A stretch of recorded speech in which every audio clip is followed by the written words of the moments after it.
Hi, my name's Sean J. Khan. I'm from a village in the south of England, and I studied a biomedical science degree at the University of the West of England in Bristol, and I graduated 16 months ago. During my degree, I spent a great deal of time in Norway, about a year and a half, experiencing Norwegian culture and such through Norwegian friends, studying Norwegian language, actually taking Norwegian classes. I was part of language exchange programs. All the time I was there, I was working and studying Korean, and I was part of language exchange programs on a very regular basis where we'd meet at Oslo University Library, and we'd spend half the time them tutoring Norwegian to me, and the other half me tutoring English to them. And I really thoroughly enjoyed that. Learning Norwegian really opened my eyes to language. It opened my eyes to a lot of things about my own language and about other language. It really developed a real fascination, a real passion for language in me, and that's one of the major reasons why I'm so excited to pursue becoming an ESL teacher. Um, as part of my university studies, I worked in America as a microbiological research scholar for 1 year doing microbiology research. I also worked in the university that I study under for 1 year, on top of my dissertation in my final year, doing microbiology research as well. So I have probably like a year and a half, 2 years of good solid microbiology research, a great deal of which is actually just lecturing and teaching microbiology related academic material to lower year students, first year medical students. In America, I'd spend about 2 to 4 hours a week at least teaching microbiology to first year and micro one students, and to lower year microbiology students and first year medical students.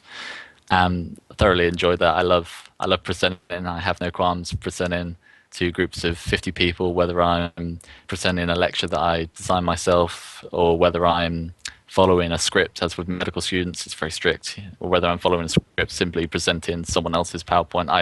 I feel very comfortable in all forms of presenting. I have absolutely no problems. Um, I before university, I actually worked as a tennis coach for 2 years. Tennis was always one of my many hobbies, big part of my life.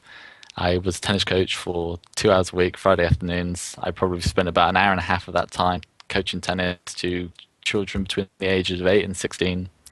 Um, groups between the size of 5 to 15, sometimes more when it was busy, really good weather, things like that. I thoroughly enjoyed that. It was a really good experience working with kids. I love working with kids and young adults. It became suddenly another really big passion in my life, and I had to create very relaxed, like positive atmosphere that the kids could kind of loosen up, be themselves in. I'd have to present, keep them stimulated, keep them engaged, but without being a clown. Keep clear aims in mind again, keep it well structured, and sometimes I have to be strict. They don't want run wild. I would have control over the class, good structure. Um, I'm actually studying a TESOL at the moment. I'm well into my TESOL. I should be finishing it by mid-October. Whenever you're watching the video, it'll be finished by mid-October. I'm studying it full time at the moment, and having no problems with it. It's going very well. As for my future plan, in 10, 15 years, I kind of see myself back in science, back in microbiology.